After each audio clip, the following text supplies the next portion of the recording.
Au Brazzaville, que tu es belle, ma chérie. Je t'aimerai toute ma vie au Brazzaville. En saison sèche, tu es grise.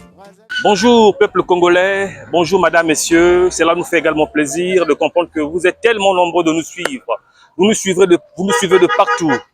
Et bien voilà, nous sommes là pour un unique effort encore. Le sacerdoce que nous avions à faire, c'est de relayer les informations en temps réel.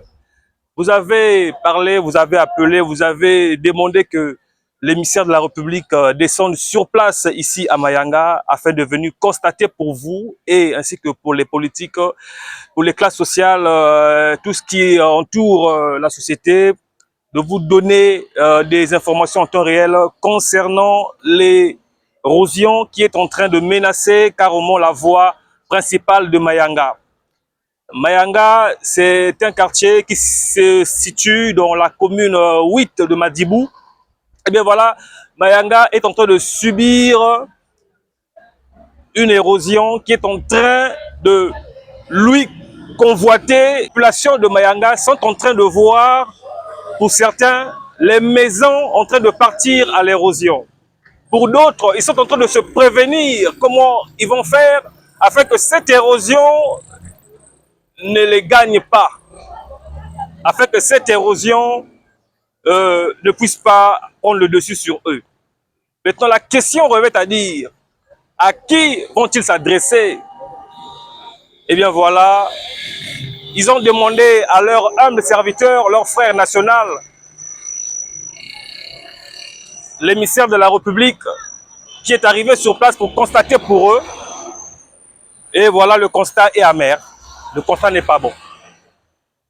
L'autorité morale, l'autorité congolaise, regardez vous-même, la population de Mayanga est en train de subir un choc.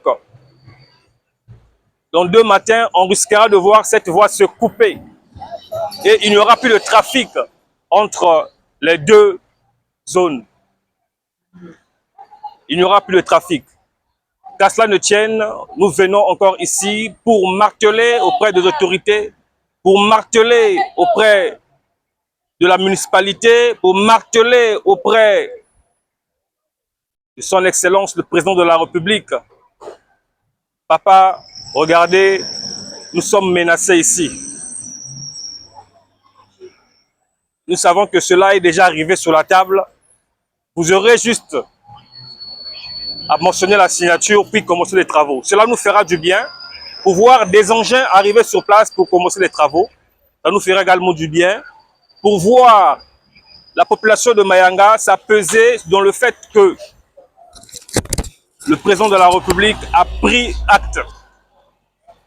acte pour le besoin, a pris acte pour cette problématique. Voilà un peu la question qui nous amène ici. La population de Mayanga actuellement est en alerte rouge. L'alerte rouge, le SOS est lancé. Je pourrais juste à l'État qu'on puisse vraiment avoir de l'aide.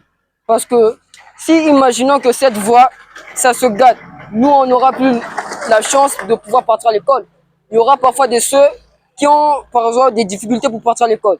Du coup, ils pourront marcher et du coup, ça ne nous arrange pas. Déjà, imaginons que les cours, ça commence à partir de 7h30 ou 8h. Et le temps de marche peut arriver à l'école jusqu'à 9h. Donc, du coup, les bus n'auront plus... Bon, il y aura aussi des familles qui seront un peu dépravées. Parce que il y a de ceux qui gagnent par le transport, il y a de ceux qui gagnent par le déplacement. Et nos parents, à nous, qui se déplacent pour aller chercher quelque chose à manger pour nous, ça ne va pas leur arranger. Du coup, on prie à l'État que cette érosion ne puisse pas vraiment prendre de l'ampleur. Qui nous relie vers Total, et c'est cette voie qui peut peut-être être abîmée dans 2-4 matins. Maintenant, là, on ne sait pas qu'est-ce que faire plutôt. Parce que on voit que si l'érosion s'approche du goudron, il peut casser le goudron en 2. Peut-être pour demain, on ne saura pas comment faire pour prendre le moyen d'aller à Total, et cela nous affecte beaucoup. Nous prions beaucoup à l'État qui puisse faire quelque chose pour ça. et cela nous fera vraiment du bien. L'émissaire de la République est déjà sur place. C'est pour dire que le dossier sera déjà sur la table afin que les travaux soient diligentés pour que nous puissions avoir la quiétude. Derrière moi, vous constatez qu'il y a une école qui est partie. Cette école était une source. C'était une source, on peut dire, de biens économiques pour un Congolais. Et comme cette école également est en train de donner le savoir aux enfants du Congo, qui sait, peut-être un ministre devrait sortir de cette école, un président devait sortir de cette école. Aujourd'hui, l'école est frappée par l'éventualité de l'érosion. Qu'à cela ne tienne, le président de la République pourra faire en sorte que les choses soient diligentées.